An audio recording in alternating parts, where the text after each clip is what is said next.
Maayong adlaw.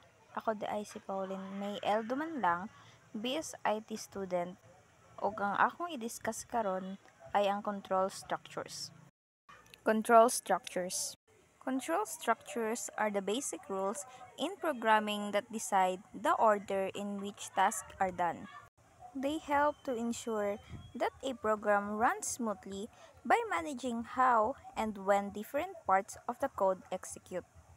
Kining control structures kay isa siya sa mga basic rules sa programming na makatabang sa imo unsaon paghuman sa isa ka task. Makatabang ni aron masiguro nimo na ang imong program kay modagan or mugana. O ginamanage or ginatarong niya ang mga parts sa imong gihimo na code. Kung magamit kag flowchart para masulba imong mga problema, naay tulo ka basic na structures: the linear, relational, and the loop. Linear structures or sequence. A linear structure in a programming is like a list of steps that happen one after the other.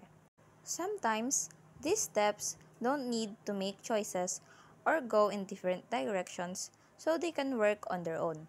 But, there are times when a linear structure needs to link up with other types of structures to manage more complicated tasks. Kining linear structure or ginatawag na sequence structure kay isa siya sa structure sa programming. Mura ni siyang pamaagi na nagasunod-sunod na. Karon tanawon nato ang iyang examples. Ang iyang examples is input numbers, compute na numbers, then show results. Sa example is nagbutang silang numbers, then gi-compute nila ang numbers, then i-print na dayon ang resulta. Ang linear structures man gyud kay ang iya mang paagi is diretso na, wala na paliko-liko na proseso. Largo na dayon siya. Like sa example, kung true ang isa ka resulta, diretso na dayon i-print ang results. Kung false pud na is mag-end na dayon siya kay wala na may laing agian kay di ba ang linear structures is diretso ra siya. Wa na paliko-liko. Ang next kay relational structures or selection. A relational structure in programming involves making decisions based on conditions. This means the flow of the program can change depending on whether a condition is true or false.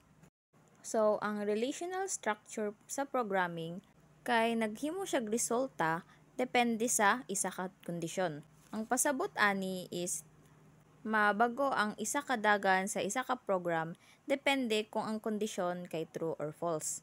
Kung true ang kondisyon, na-specific na buhaton. Same lang sila sa false. Kung false siya, naapod siya ilain na buhaton. Ang example ani is kini. Diri sa picture kay natay makita na duha ka statement. Kining duha ka statement kay true or false. Kung ang kondisyon kay true, dira ka moagi sa agianan para sa true. Same ra sila kung false ang kondisyon. Then paghuman ana, diretso na dayon ka kung unsay sunod na proseso. Kini is makatabang ni aron makabalo ka kung unsay nindot na pamaagi unsaon pagsulbad sa isa ka problema. Ang sunod ani is ang if statement. If statement. The if statement is used to test a condition. If the condition is true, the block of code inside the if statement is executed.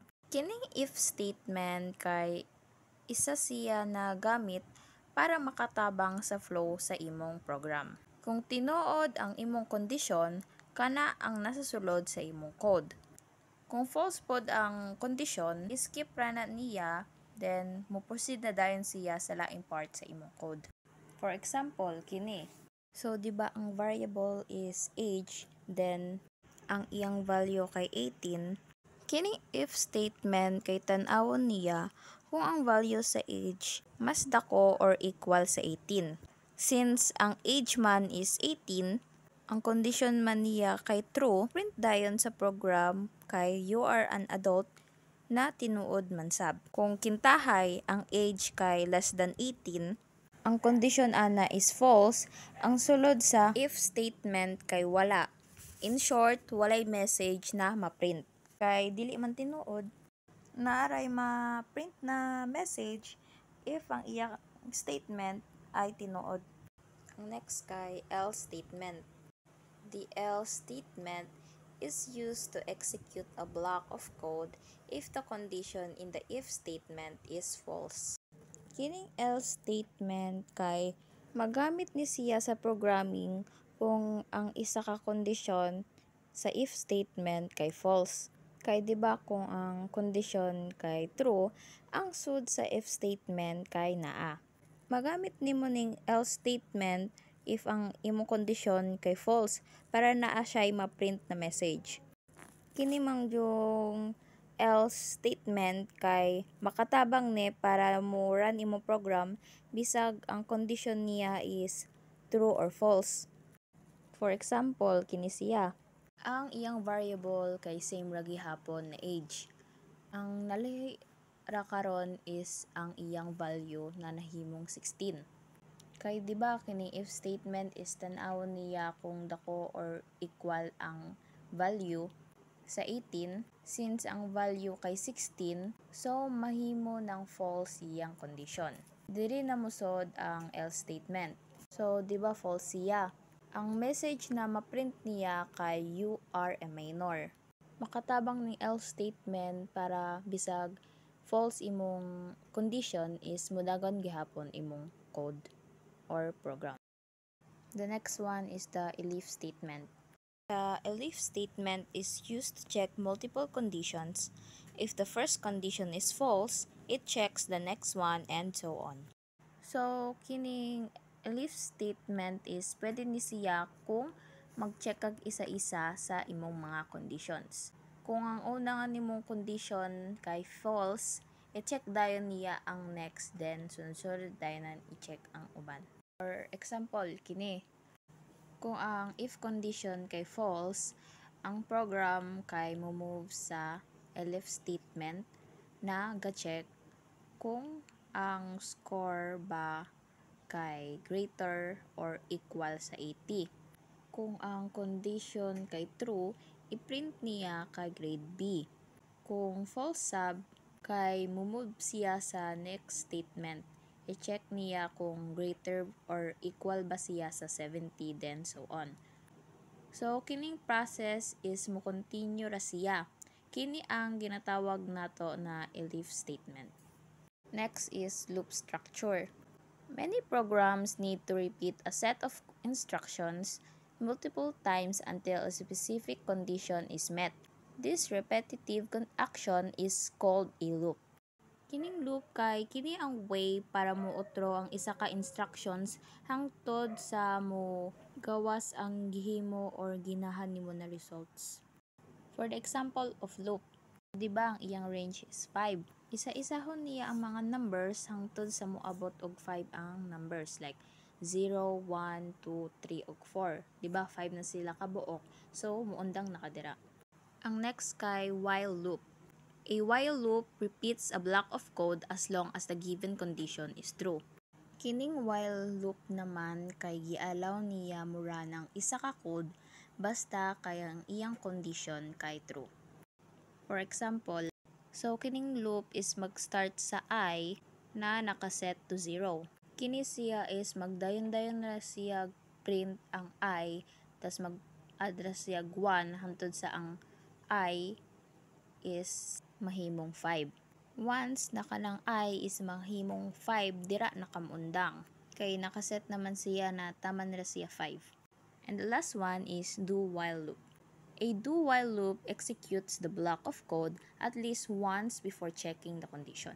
Ang do while loop is ga-check ni siya before mura ng isa ka code. For example, kini diri ang iyang i-check is kanang result niya na 1 is less than 5. Magamit nimo ni siya kung ginahan ka i-check ang isa ka code bisag ang condition niya is true or false. And for the last one, why control structure are important. Control structures are key parts of programming that guide the order in which tasks are performed. They help organize and manage the flow of a program, making it more efficient and easier to understand. By using control structures, like loops and decision-making statements, programmers can create flexible and dynamic code that can handle different scenarios and repeat tasks as needed. This makes programs more effective and reduces errors. So, kining control structure ay importante ni sa programming kay nagkatabang ni para magaita unsaon paghimo sa isa ka task. Helpful ni siya para matarong imong flow sa program para masabtan nimo siya maayo. Makatabang pod ning loops and decision making para sa programmers kay para makaya nila unsaon pag-handle og maka-otro sila sa isa ka task. Ug para ang imong program is maayo o wala kaayoy errors. And kana ra para sa control structures. Thank you.